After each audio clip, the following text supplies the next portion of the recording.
My wife cheated with her ex on our wedding day, thinking I'd never know. Now, she's alone at the altar as I walked out. I'm 32, male, and I thought I was about to marry the love of my life. We've been together for 3 years, and honestly, I thought everything was perfect. She was smart, funny, gorgeous, and for a long time, I truly believed she was the one.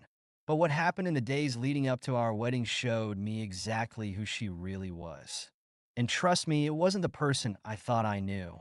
About a week before the wedding, things started feeling off. At first, I thought it was just the stress of planning everything.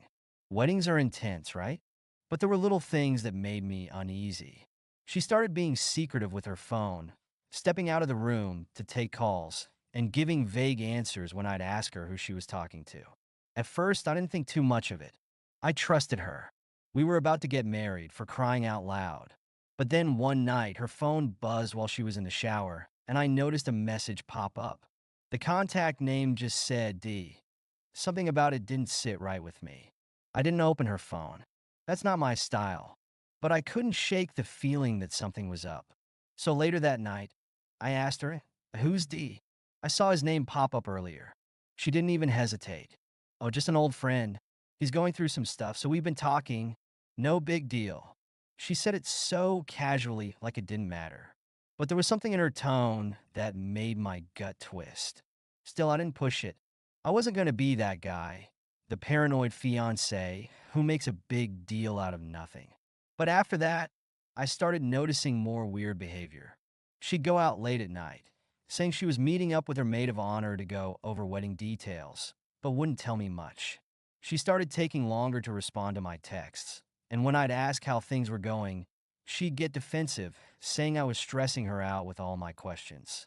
It wasn't until the day before our rehearsal dinner that things really clicked. She was out again last-minute wedding stuff, and I was at home trying to relax. One of my groomsmen called me, sounding weird. "Hey man, I didn't know if I should say anything, but I just saw him at a coffee shop." Okay. I didn't see what the big deal was. She was with some guy. I think it was her ex-man. I froze. "What do you mean, her ex?" "I don't know. I just thought it was weird." They were sitting real close, and it didn't look like they were talking about wedding plans, if you know what I mean. Now, I wasn't the kind of guy to jump to conclusions, but the fact that she'd been acting shady for weeks, and now this, I felt like I'd been punched in the gut. My fiancée was meeting her ex the night before our wedding rehearsal. It wasn't adding up. I didn't say anything to her that night. I needed to think to figure out what the hell was going on. But I had a sinking feeling that everything I thought I knew about our relationship was about to implode. The next morning, I was still reeling. We were supposed to be getting ready for our big day, and here I was feeling like something was seriously wrong. I showed up at the venue early, hoping to clear my head before the rehearsal. That's when I saw her, standing in the corner, talking to someone. I didn't even need to get close to recognize him. It was her ex. I couldn't believe what I was seeing. She was smiling, laughing, and they were standing way too close for comfort. I wasn't sure what was going on, but I knew right then and there that I couldn't just ignore this. I walked up to them, trying to keep my cool, and said, "What's going on here?" Her face turned white. She tried to laugh it off. "Oh, hey, you remember D, right? We're just catching up." "Catching up?" I repeated, my voice tight. "We're getting married tomorrow, and you're catching up with your ex? Are you serious right now?" D had the nerve to stand there like nothing was wrong, his hands shoved in his pockets, smirking. I wanted to punch him right then, but I wasn't going to give him the satisfaction of seeing me lose it. Instead, I turned to her. "Tell me the truth. What the hell is going on?" She started stammering, trying to explain. "It's not like that. He's just going through some stuff, and I wanted to be there for him. We've been friends for a long time. It's nothing, I swear." But I could see through her lies. She wasn't just meeting up with him for some innocent chat. There was something deeper going on, and I wasn't going to stand there like an idiot while she played me. I walked away without saying another word, leaving them both standing there. I needed to get my head straight before I made any rash decisions. But deep down, I knew what I had to do. There was no way in hell I was going to marry someone who still had feelings for their ex, who had been lying to me for God knows how long. The next morning, the day of our wedding, I woke up with a strange sense of calm. I knew what I needed to do, but it didn't make it any easier. I went to the venue, got dressed, and prepared for the inevitable. The ceremony started, and everything seemed perfect, at least on the surface. But I knew better. I stood at the altar, waiting for her to walk down the aisle, my heart pounding, but not out of excitement, out of pure rage.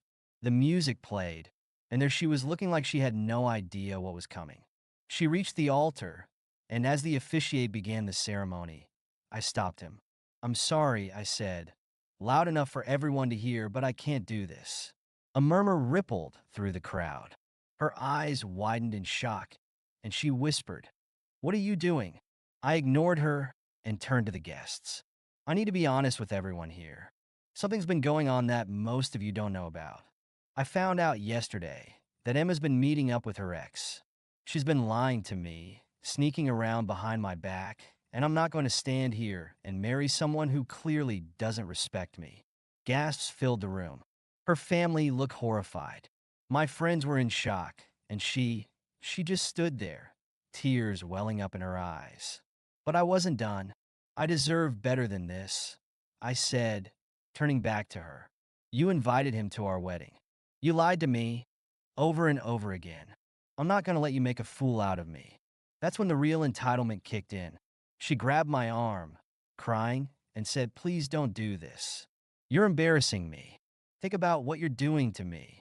Everyone's going to think I'm some kind of monster. You can't just leave me like this." Her tears didn't move me. I'd seen her true colors, and I wasn't about to back down. I pulled my arm away and said, "You did this to yourself." But she wasn't done.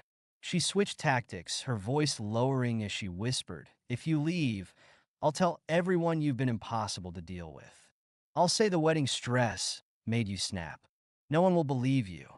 I stared at her, feeling disgusted. Even now, after everything, she was trying to manipulate me, try to control the situation so she wouldn't look like the bad guy. But I wasn't about to let her get away with it. "Go ahead," I said, my voice cold. "Tell them whatever you want. I don't care anymore."